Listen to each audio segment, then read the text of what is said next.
Hay mga Lodi Cakes! So dati kung natatandaan ninyo, tinuruan ko kayo kung paano gumawa ng DIY ID picture para hindi na kayo mapagasto sa pagpaparush ID. Kaso nga lang, maproseso yung tinuro ko na yan. Kaya ngayon, mayroon akong ituturo ulit sa inyo kung paano kayo ulit makakagawa ng mga DIY ID picture ng mabilisan. Magagamit nyo to para sa mga resume ninyo or pwede rin naman sa mga ID picture. So gagamit lang tayo ulit ng ChatGPT.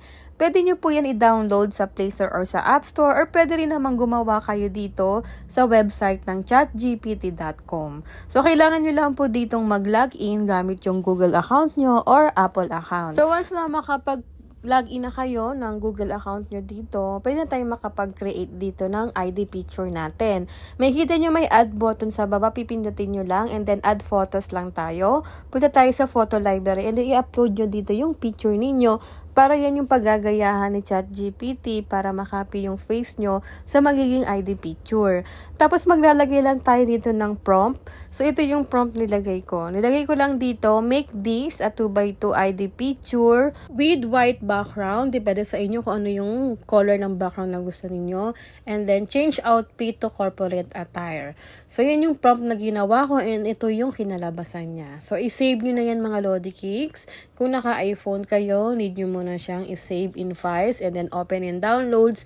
And then hanapin nyo sa downloads yung na-save na galing kay ChatGPT, pindutin nyo and then may box na arrow dito, pipindutin nyo and then save image. Yan, para mapunta sa photos nyo. Pero kung naka-Android ka naman, matik yan, masasave na yan sa gallery mo. And if ever naman mga Lodi Cakes na hindi nyo talaga ka-face yung na-generate yung ChatGPT, ganito yung gawin niyo para maging ka-face nyo talaga. I-download nyo to sa Play Store or sa App Store, itong Remaker Face AI. So, gagamitan natin siya ng face swap para maging ka-face natin. So, dito sa Upload Image Template, i-upload nyo dito yung na-generate kay ChatGPT. Tapos dito naman sa upload your face, yung mukha mo talaga. Yan. Tapos once na ma-upload sila dito, pinutin mo tong swap face sa baba. Tapos may ads lang na lalabas dyan. Kailangan mo lang tapusin yan. So after nyan, natapos mo na yung ads, ito na yung result.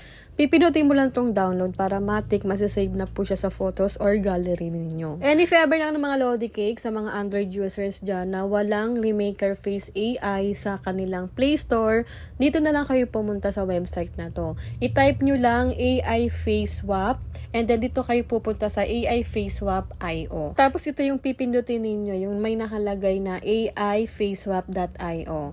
And then mababasa nyo dyan, may start face swapping. Pag in-scroll down nyo, meron dyang face swap, multiple swap face, and video swap face. So, pwede po kayong makapag-face swap dito ng maramihan, isa, or pati sa video face swap pwede. So, dahil isang mukha lang naman yung face swap natin, pipiliin nyo dito sa baba yung face swap, tapos pipinutin nyo naman sa taas yung start face swapping. And then, dito sa baba mga Lodi Cakes, meron ditong original image. Click to upload.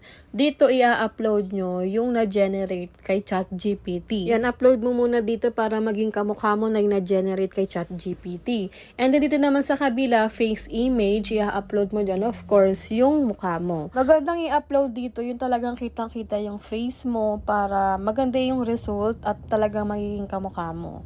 So, pinutin mo tong start face swapping and then wait mo lang to. Swapping na siya, wait mo lang siya mag 100%.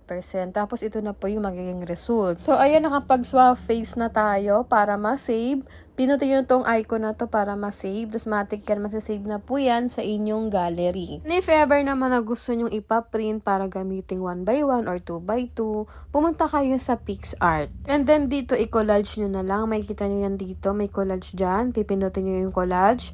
Tapos, select mo tong ID picture mo. Pinutin mo siya ng, depende sa pangangailangan nyo. Kung gusto nyo ng 6, 8, or 4. So, sa akin, sinelect ko dito ng 6 times. And then, dito sa taas, may mga layout dito na pwede mong pagpilian if ever na gusto nyo pong ipaprint. So, dito sa taas, mamili na lang po kayo ng layout na depende sa gusto ninyo. So, ito yung napili kong layout. And then, dito sa baba, mamili kayo ng ratio or sizes. Pwedeng 3x4, 3x2, or 9x16. Kayo bahala. So, 9x16 yung pinili ko dito. Tapos, pwede nyo i-adjust yung border amount. Pipilitin nyo itong border. And then, yan, yung amount. Kayo na bahalang mag-adjust. Pwedeng i-zero nyo. Ganito yung itsura niya pag zero amount. Parang mas okay itong 3% lang para kapag ikakat mo na yung ID picture.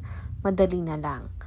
Yan. Pero depende sa inyo, kayo na bahalang mag-adjust ng border amount dyan. Tapos pag isa-save nyo na, makita nyo may save icon dito sa taas, pipinutin nyo yan, and then matik yan, masasave na po yan sa gallery or photos ninyo. So yun lang mga Lodi Cakes for today's video. Sana nagustuhan nyo itong tinuro ko, at kung nagustuhan nyo, please pa-like, pa-share, and follow for more!